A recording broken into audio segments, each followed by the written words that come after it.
The End of the World. An excerpt from Letter 21 to our supporters. It is only the promise of so much blessing that draws us to this new sphere of widened service. As humanly speaking, there is nothing attractive whatsoever about Hamar. It can only be described as the end of the world, a wretched place to live.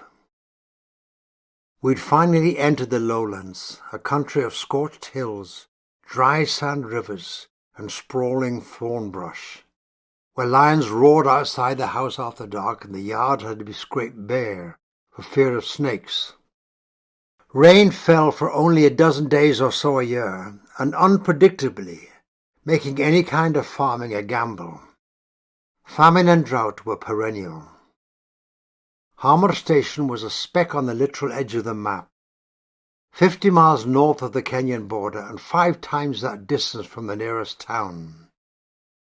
This whole region, the lower Omo Valley, was beyond the purview of anyone but an anthropologist or two, and the occasional roaming policeman. The latter's presence mostly symbolic.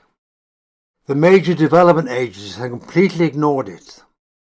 The government, for its part, had erected a school building in the middle of the bush, a landmark so incongruous with the local way of life that it looked more like an artifact of some forgotten civilization than the harbinger of a brighter future. The mission station lay halfway between the Hamar people's grazing lands and the Bunnas, 2 small nations of wandering, warring herders among a dozen such ethnic groups in the Omo Valley. They couldn't rely on the parched soil for sustenance, so survived by opening a different cow's neck vein each day, mixing the blood with milk. The lifestyle mirrored the harshness of the environment. Anything that lived here had to be lean and sharp, able to cut and kill. Take the Bunna community, for instance, whose main occupation and pastime seemed to be attacking neighbours, often for cattle, but frequently just for sport.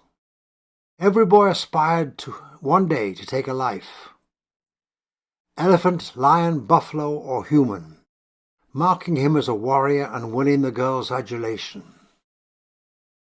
Until he made his kill, he was worthless, not even deserving of a name. When it came time to choose a wife, he tried to get the girl who could withstand the most lashes with a whip in a mass beating ceremony. The best ones didn't even wince when the stick cut into their back and across the breast. Scars were a badge of honour, proof of a woman's fortitude. The outside world knew little more about the lowland nomads than it had known 100 years ago. Before Jean and I had first set sail for Ethiopia, the only secular information I could find came from the sensationalized accounts of explorers and big game hunters who traipsed across the semi-desert with a company of heavily armed retainers, scrawling their wild-eyed observations in a diary, publishing them in florid Victorian prose back in England.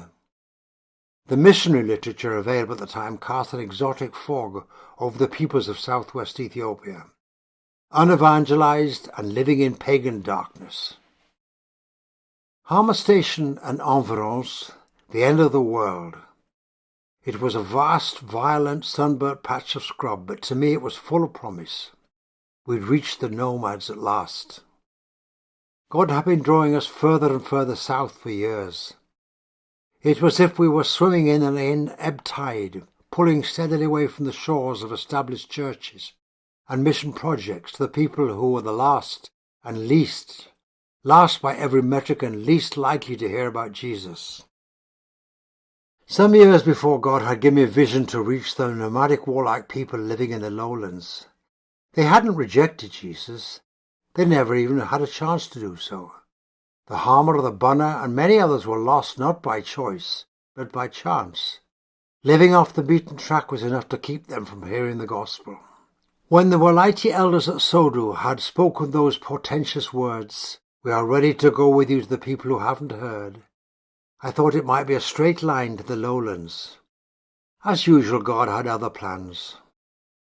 The town of Chencha sits at 9,000 feet in the Gao Highlands, overlooking the southwest's 2 great lakes, Chamo and Abaya. Jean and I had moved to these green misty heights to mobilize the young church and revive a derelict mission station. The old edifices were made of mud, dark within, and misshapen by time and weather. I spent months designing new dormitories, a school and a clinic in concrete and supervising the project. We're digging the foundations in faith, I told the Gummo leaders, rural folk who were staggered at the projected costs. Not only the foundations, but everything up to the top required faith. Financial gifts kept trickling in from churches abroad, but always just enough and just when needed. Construction moved along as if they were crossing a bridge whose planks were being laid one step ahead of our feet. By the time the bare structures were raised, a generous influx of cash furnished roofs. By the time these were complete, another contribution provided doors and windows. Another miracle was finding a rock crusher and block-making machine in the Ethiopian highlands. God provided by sending two disgruntled, impoverished Italians up from the lowlands with heavy machinery. They were sick of toiling in sweltering bush country and had evidently run aground in business, partly through lack of demand and partly through dealings with unprincipled clients who hadn't been the paying type. They gladly contracted their services to us. Finally, a Canadian builder, West, joined the project at just the right moment to bring it together. However, upgrading the facilities was the lesser part of my assignment. I had two goals centered on the church itself. First, to encourage the ministry of the Bible school. This would involve persuading local pastors, the overwhelming majority of whom were illiterate, that it was not only worthwhile but urgent to learn the Bible. They're quite happy to send in a few young men to learn how to read, but these held no authority in their respective churches, so their training did nothing to change the status quo. The local congregations continued to be presided over by unlettered older men, woefully ignorant of Scripture. They could have overcome 1,000 practical and theological challenges just by learning to read. By the time we arrived, the principle was starting to be accepted. The man who wasn't willing to learn the Scriptures wasn't fit to teach them, but it was slow in gaining currency. Second, I want you to help build up the indigenous church to be truly missional, thinking not only about the salvation of other Gummo, although that we welcome, but about the desperately lost peoples beyond their borders. A few months after we arrived at Chencha, 3,000 Christians converged on the land purchased by the Gummo churches for their annual conference. It was the biggest event of the year, featuring 4 days of preaching, each sermon long enough to rupture the patience of those accustomed to hearing the closing benediction at 45 minutes sharp, and many impassioned pleas to the attendees to stop playing with the world and devote themselves entirely to the Lord's service. One preacher spoke movingly about God's work amongst the lost. Evangelistic fervor had been waning for several years, so he knew it was the influence of the Holy Spirit when the hearers responded by offering their meager finances to support itinerant evangelists. When the attendees had exhausted their funds, they approached the pulpit with hats, shoes, and cardigans to give to the Lord. An evangelist who seemed to own only one old off-white shirt and a tattered jerkin gave away the shirt, passing the remainder of the conference with only the jerkin to cover his torso. The preacher himself was so moved by the spirit of sacrificial love that he stripped off his jacket, tossing it on the heap of jettisoned apparel. A third man stood up near the back and dropped his trousers, making his way to the front to present these to God.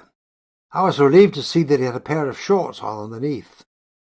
By the fourth day, not only money and wardrobe, but also substantial portions of next year's flocks and crops had been cheerfully pledged to God for his work amongst the unreached. The Gummo churches were pushing further out into their people's territory. I made frequent trips by mule to the far edges of their mountains, and as the academic year at the Bible school drew to a close, after teaching some of the same biblical principles that I taught at Sodu, I handed the Gummo elders a list of students who had volunteered to go out as evangelists over the summer rainy season. Once again, I can take no credit for the results. The indigenous church decided to saturate every part of Gummo with the gospel, sending 120 evangelists out by twos, and when these returned, they discovered that God had saved more than 2,000 of their own people. More breathtaking even than Chencha was Kamba at 6,000 feet elevation, a 2-day trek through the mountains by mule. The little town sat on a majestic plateau facing the southern hills, and behind it Mount Gugi rose to 14,000 feet. The churches had bought land here for a new station that would serve the 40 or so congregations at the far end of Gummo. I was commissioned to partner with them on the project.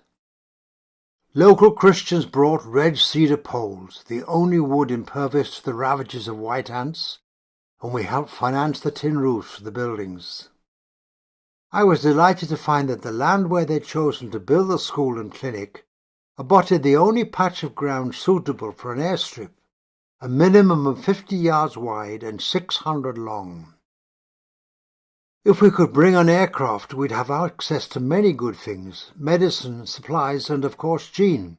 I rode from Chencha to Kamba 13 times to supervise the process as the local Christians dug up weeds and shrubs and leveled the soil. No one here had ever seen an airplane land, but I knew how smooth the ground had to be. Alas, our farmer neighbours took advantage of our labour. As soon as we'd finished one section, someone would plant peas and beans on it. Not wanting to incur the wrath of the powerful landowners, we had to let them harvest whatever they'd sown. It took many months to convince the community that the airstrip would benefit everyone.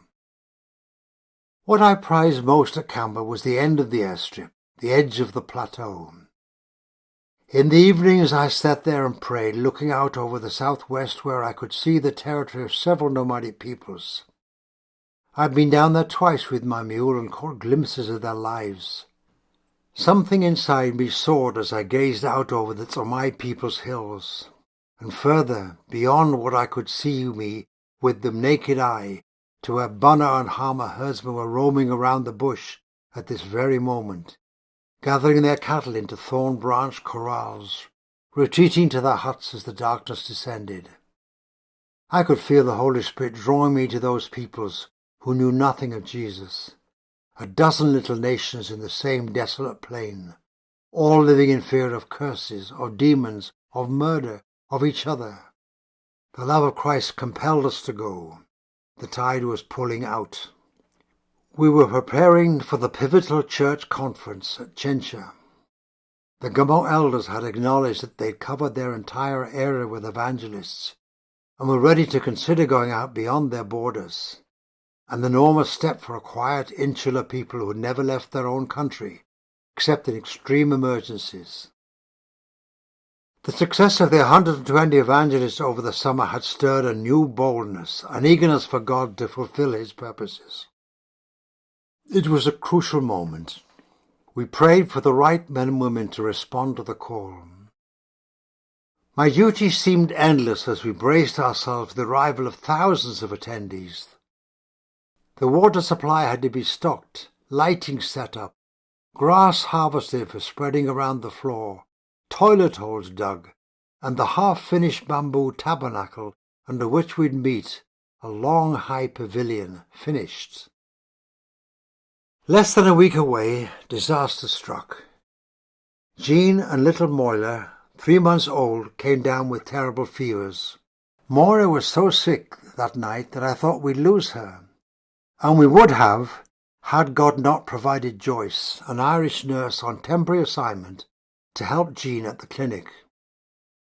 Jean herself was too weak to leave her bed, but as Joyce nursed the baby back to health with coffee enemas and mouth-to-mouth resuscitation through the night, Jean started to recuperate.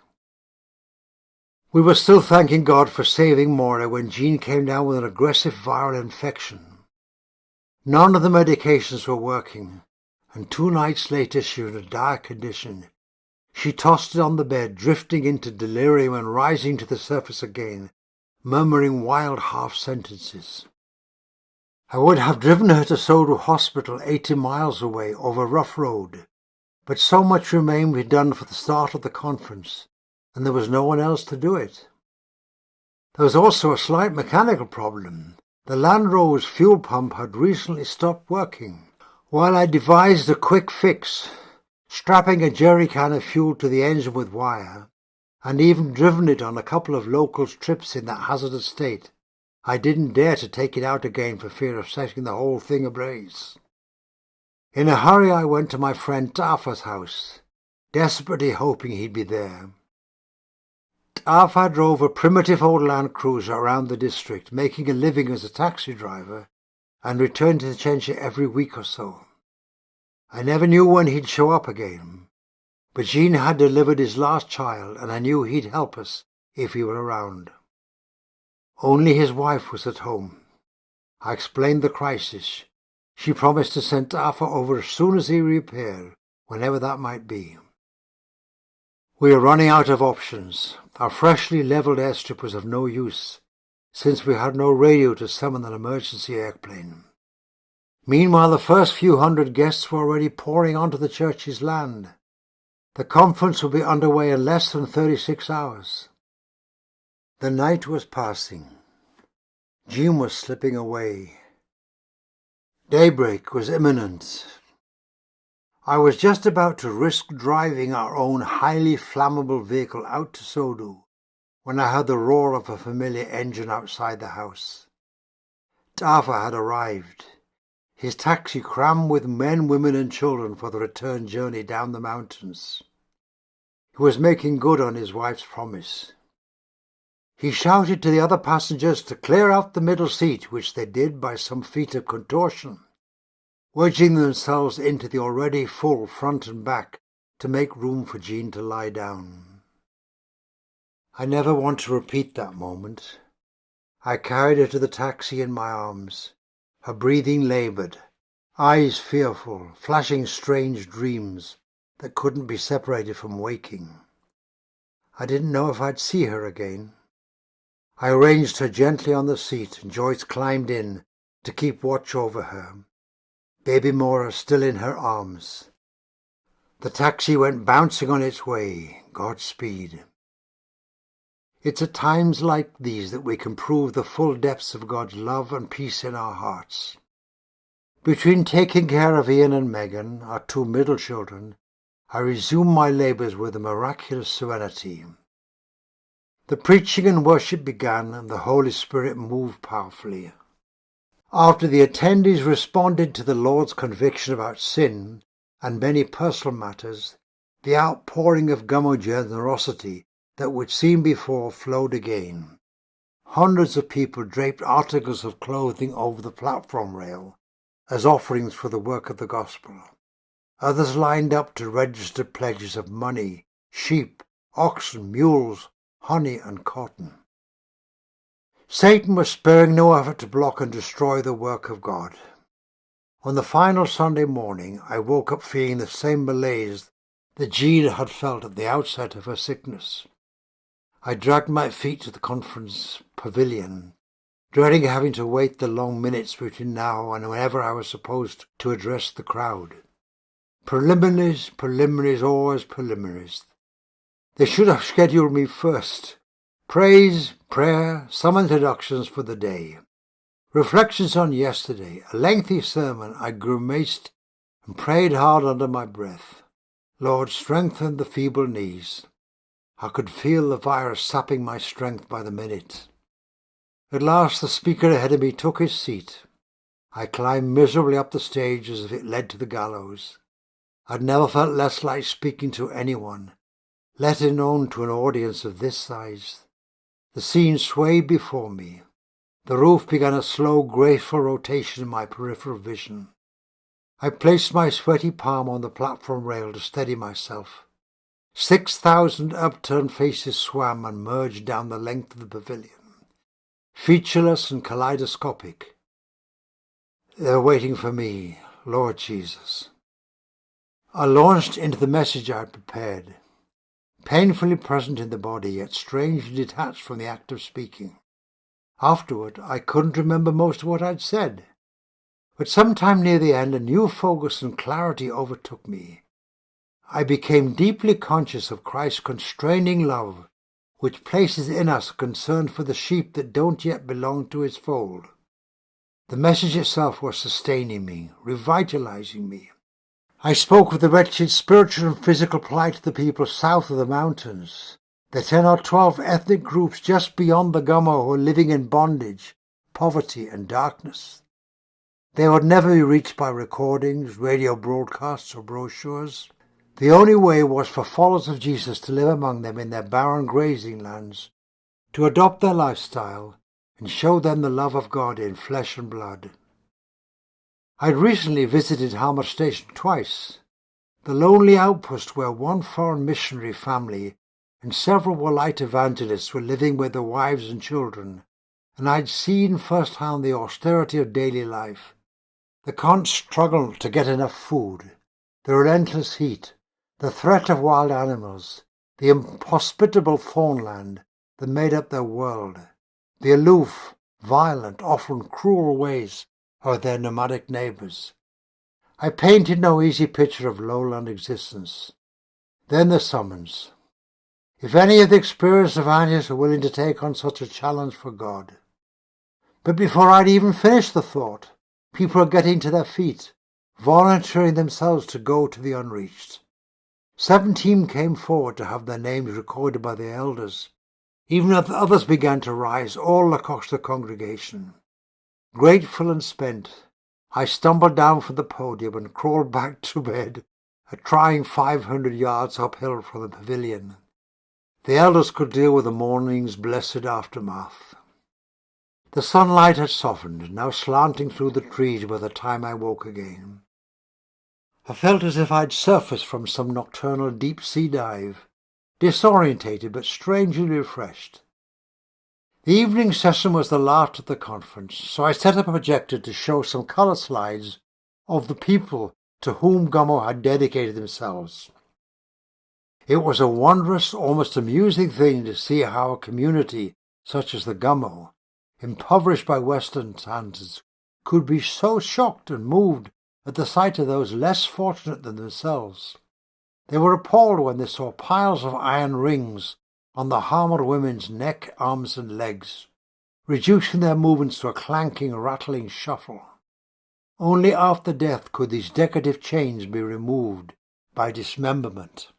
By the time we'd finished the slideshow, the viewers were indignant, incredulous that their lowland neighbours had never once been given the option of receiving Jesus. The Gummo Church had become a missionary church. Charlie, a Canadian missionary, had carved Hammer Station out of the spiny wilderness several years ago. He was a first-rate builder. He'd first spied the site from the air, a few tall trees casting good shade next to one of the dry sand rivers rumoured to fill with water during the rains. The location was perfect, straddling Hammerland to the south and Motherland to the north. Once on the ground again, he took his Land Rover across the faint, tortuous trails left by cattle and police vehicles to scout it out. He came up short against a wall of thorn bush so impenetrable that he had to clear his own way for the last 5 miles. But when he got to the other side, he found the spot was everything he'd hoped, and there were no signs of anyone frequenting this comparatively wet zone. He was to learn months later that the locals knew it as a breeding ground for cerebral malaria, the deadliest strain. Charlie noted the coordinates and submitted his claim to the government officials, who hoped to ride on the success of the station and start a town nearby. Then he headed to Addis Ababa for building materials, bringing back 5 trucks full of steel and concrete, 20 or so men to help with the construction, and his intrepid wife and son. He mixed the cement and formed the blocks by hand, raising the little compound up from nothing, a tin-roofed clinic and 2 houses, to this day the most solidly built structures in what has grown into the town of Dimika. As soon as Charlie had finished construction, he called on the Highland churches to send evangelists for the long, difficult task of learning the bush community's languages and customs. They responded, at great personal cost. A few At great personal cost, a few willing families moved down to the lowlands, accepting life in a setting with no markets, no schools for the children, and little prospect of successful farming. Of the many hardships that beset the newcomers, the most exacting was the difficulty of getting enough to eat. They refused to adopt the locals' diet of milk and blood, standing by the Old Testament's sacred injunction on the latter, "The life is in the blood," and not wanting to devalue it as an image for explaining the gospel. Instead, they relied on regular imports of grain, peas, beans, coffee, salt, and other such staples by airplane. Then came the non-edible sundries needed for daily life: shoes and cloth, pots and pans, needles and thread. The cost of flying everything in was enormous, requiring a considerable subsidy from the mission. For a while Charlie was able to drive the evangelists around the bush in his Land Rover, befriending Hammer and Bunna chiefs and leaders in the vicinity.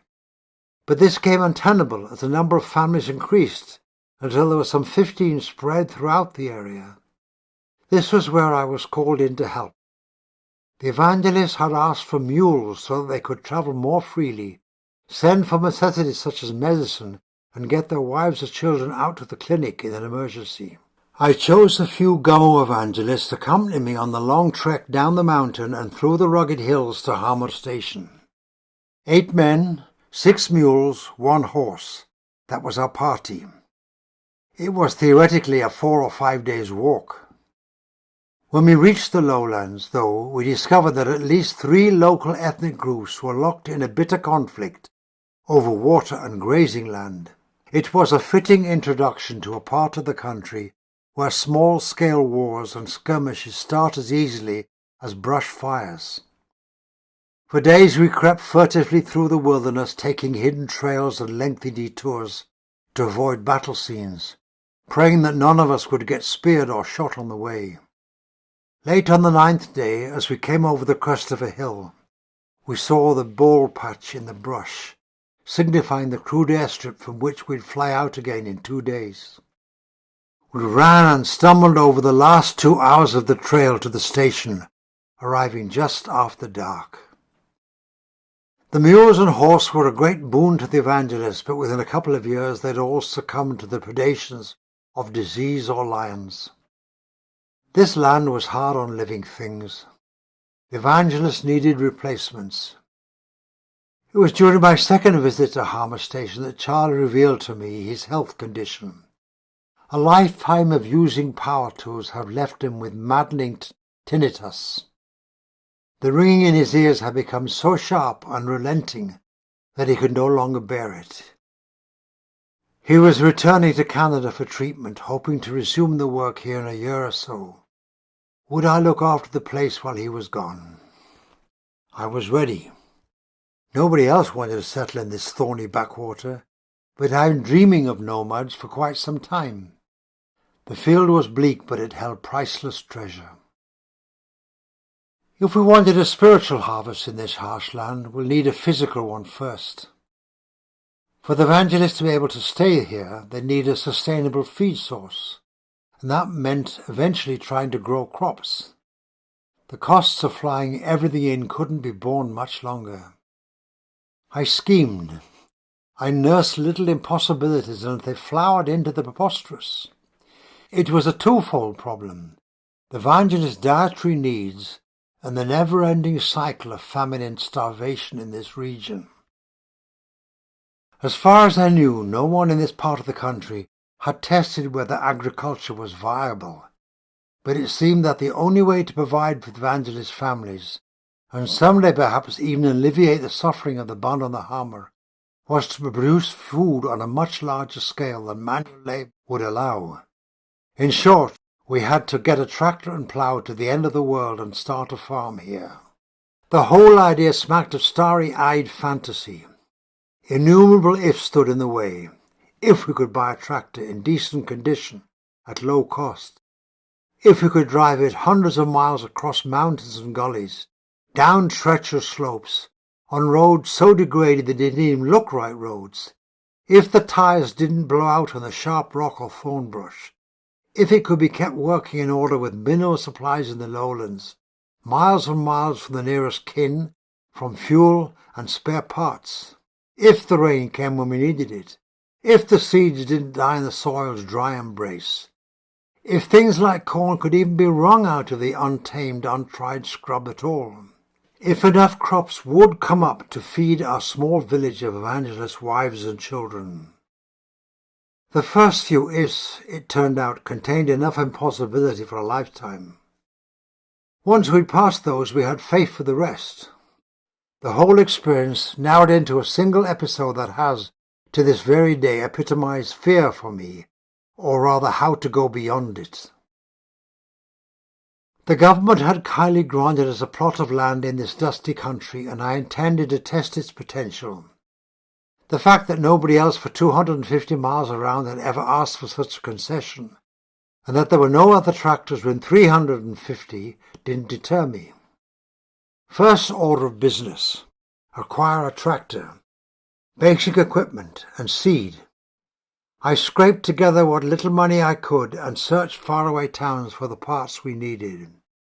Before long I found a promising candidate through the Mission Leprosarium at Shashamane, a 16-year-old Massey Ferguson 135.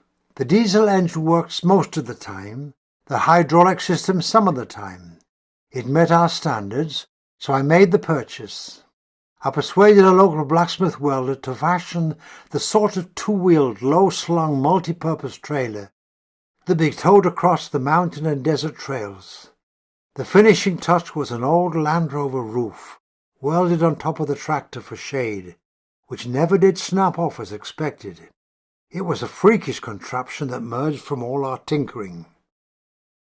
The second order of business: assemble a willing crew. The manifest was as follows: one adrenaline-craving American mechanic, bent on shooting big game in the lowlands, thirsty for the unknown, overly ready to throw in his lot with the scheme's architect and to risk more than was prudent. Check. 3 inexplicably trusting African workers without a clue as to the actual dangers inherent in this expedition. Check. 1 Englishman, Malcolm Hunter by name, captain of this rig and entirely responsible for the threats to life and limb and waiting his eager, if somewhat naive companions. Check. All persons accounted for. Port of destination: Hammer Station. Duration of journey: roughly 5 days. All aboard. We loaded our vessel and launched out into the southern wilderness. The first 2 days were plain sailing, following fairly established roads of a relatively developed part of the country.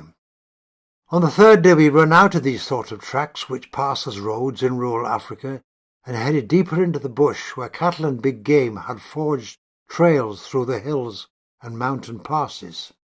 Occasionally we spied signs of other vehicles having passed that way long before. Probably police trucks taking supplies to the lonely southern border outposts. But toward the end of the 3rd day the terrain turned against us. The hills grew steeper and steeper, the steepest ones running all in our direction, each worse than the last. We were out of our depth. I vividly recall the moment when the tractor careened out of control down a particularly harrowing slope, and the dazed, breathless consultation that followed. Despite our collective proclivity towards risk-taking, we faced the situation soberly. It just wasn't possible. Discretion was the better part of valor. That last mad charge could have ended terribly. When it came down to it, no one was really prepared to die for an agricultural experiment.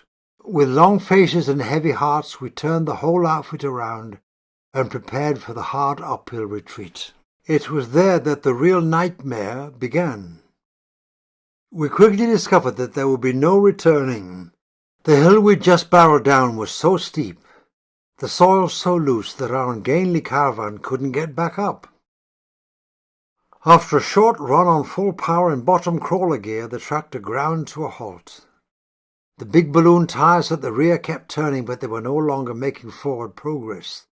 They were merely digging into the dirt. At about this time, I remember the words of an old Italian truck driver who'd driven this road 40 years before, during the occupation.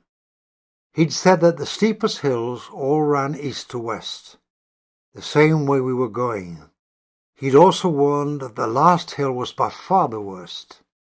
I hoped that the mountainside we just battled was the one he was referring to, but I grew uneasy as we continued westward. We practiced the truck driver's recommendation of cutting down mid-sized trees and towing them behind the trailer as drag anchors. As the altitude dropped, the trees became smaller and scarcer, but we still managed to find 3 of decent girth and continued the descent. This served us well until we came to the one last long hill that started as a gentle grade, but grew more and more precipitous. Our tractor-trailer clattered and roared, gaining momentum. "Stand on the trees," I shouted to the men. "See how far you can dig them in. We need you to slow it down." They mounted the trunks, working the branches deep into the earth. I jumped down from the vehicle and running ahead to scout out the trail, while the tractor continued its noisy lumbering descent in crawler gear. This part of the trail had obviously been used by some heavy four-wheel drive since the last rains. The loose rock and gravel attested to its struggle to make the climb. Our trouble was that neither the trailer nor the tractor's front wheels had any brakes. The big rear wheels were equipped with independent foot brakes, but we'd already learned not to use those. Our only mechanisms for slowing the beast down were crawler gear with the engine running at the lowest possible RPM to hold the tractor at bay, and the 3 trees ploughing up the earth behind us, each with a man riding in the branches. My apprehension grew as I ran further down the trail. It only got steeper, the surface loose and rutted from past vehicles travailing up the hill. Then a stone's throw away, it seemed to disappear. I squinted at the end of the line where the track simply faded into the shrubbery. Where did... My gut sank. It was a trick of perspective. The trail didn't disappear. It turned sharply to the left. Straight ahead through the bushes was a nearly vertical drop, hundreds of feet down into a narrow canyon. I spun around to warn the other men, but even as I started the uphill sprint I heard the roar. I lifted my gaze. The tractor was some 400 feet away. It wasn't moving very fast, but the wheels had given up trying to control the physics of the situation. The trailer, stocked with several tons of fuel and supplies, was now driving the process by sheer mass, aided by the slope's loose surface and steep incline. That moment is still imprinted on my mind in full sound and colour. The steady throbbing of the engine, the growl of tires and trees skidding over the scarred gravel, the dust fanning out in huge billows, especially from the rear of the cavalcade, while my companions clung to their leafy mounts. It was a freeze frame of terror, all the worse for the fact the tractor moving so slowly. There was enough time to watch the whole scene unfold, to predict precisely when and how the rig would go over the cliff, but not enough time to stop it. The human mind can think with amazing clarity in extremis. The surprisingly objective thought went through my head that I didn't really mind losing the tractor and seeing all our hard work come to nothing. It was the fate of my companions trapped on the trees that horrified me. There was no way for them to disengage without getting pulverized with the branches rigging up the ground behind them. The juggernaut accelerated, and they had no choice but to hang on as the trees started to twist and dance. The driver was standing upright behind the wheel. He'd made the mistake of stepping on the brakes, which had undoubtedly caused the whole thing to lose control. I found myself praying that he didn't touch the clutch pedal on the other side. That would be fatal, erasing any hope that the big rear wheels could somehow hold their own again. The tractor was now less than 50 feet from me, and only twice that distance from the precipice. I could make out the driver's face in excruciating detail, eyes wide, staring straight ahead as the awful reality of the next 100 feet announced itself. The 3 men at the back were lost in a private hell of dust, flying rocks and tossing tree trunks, and I thought I could make out their screams over the machine's roaring and the grinding of rubber on gravel and stone. All I could do was stand by to one side as the tractor drew level with me. It would be about 10 feet away when it passed. I calculated quite lucidly that its front wheels should just about be going over the edge when the trees hurtled by. My mind was awhirl with probabilities, strategies, straws of hope, mountains of impossibility, but overriding everything else, fear. There's nothing like fear in the raw, pure and uncut. Being under its influence is like passing through a train tunnel, and hearing the whistle shriek, it obliterates other thoughts. Anybody who has any faith at all cries out to God in such moments, and let another involuntary prayer fly. God, does it have to end this way? You can stop it. Do something.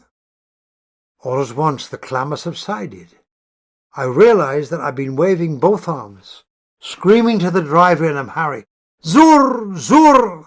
Left! Turn left! By the time the trailer passed, the worst of the dust cloud had dissipated, and I could see the 3 men clinging to their trees. One was holding onto some upper branches thrown there by the trunk's thrashing. The other 2 were icons of desperate courage and dogged human strength, like figures in a war memorial sculpture come to life. When they'd realized 200 feet out from the bend that nothing else would stop their dash to the bottom of the hill, they'd thrown themselves forward on their respective tree trunks, clinging to the small lower branches and forcing the log's sawed-off ends deep into the road as it sprayed them with gravel and dust. They didn't know the ravine lay ahead. They simply acted. The tree trunks were at least a foot wide, but the men bent them to their will, ploughing incredible furrows in the caravan's wake. Choking on dust, battered by rocks, they're able to slow the whole shuddering contraption down to a manageable speed, slow enough for the man at the wheel to regain control. Providentially, the trail turned to solid rock for the last 50 feet, helping the tires grip the surface again. The driver swung the tractor in a broad arc. The wheels brushed the bushes at the ravine's edges as the vehicle rounded the bend at a nearly right angle, followed by the trailer, compliant once more. The trees barely cut the corner, so that even though the one on the outside rolled and swung wide, it never went over the edge. Past this turn, the trail eased to a more reasonable angle of descent. The driver needed no instruction to stop. He did so within 300 feet of clearing the bend, cutting the engine and collapsing over the wheel. I ran down the trail to confirm that the men hanging onto the branches were still there and intact. They were. I sank to the ground. We lay like rag dolls, sprawled in whatever pose sudden exhaustion dictated. A sublime silence followed, with nothing to interrupt but the ticking of the engine as it cooled. None of us stirred. The stillness of that moment was too full for words. I glanced over at my companions lying flat amongst the branches. The dust had painted their skin and clothes a solid grey, the same as the trees. One of them caught my eye, his dirt-caked lips cracking into a smile. The dust broke apart.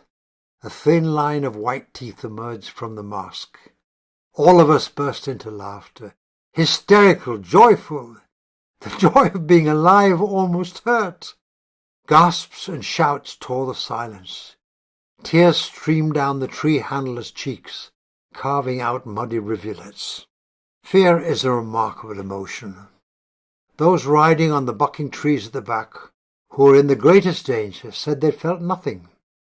They felt nothing because they'd seen nothing. Meanwhile, the driver, seized by the revelation of the waiting canyon, was terrified. And I, able to foresee the grisly outcome, but perfectly safe myself, had never known anything like it. We camped further down the same ravine that night. It was a natural haunt for lions. We never gave them a thought. We'd gone beyond fear and come back to live above it. We had no further trouble on the way to Harmut Station, not a single puncture or breakdown. We descended into the valley, easing the tractor over rough brush and dry sand lakes until we were safely home. Within 2 or 3 months we'd cleared 15 acres of bush for planting. The evangelists and their families all pitched in, and although the first corn crop failed when the early rain suddenly stopped, the second one came up later that year. We welcomed the harvest. It was a sign of God's good hand on us, on this difficult, dangerous, costly enterprise, to reach the lone peoples with the love of Jesus. It's strange to think that his work turns on things as small and delicate as the survival of a seed. It must be his way. He is the God of all hope, and hope starts with things unseen. The harvest filled us with expectation. If the corn could thrive in such soil, what other greater things might grow here in years to come?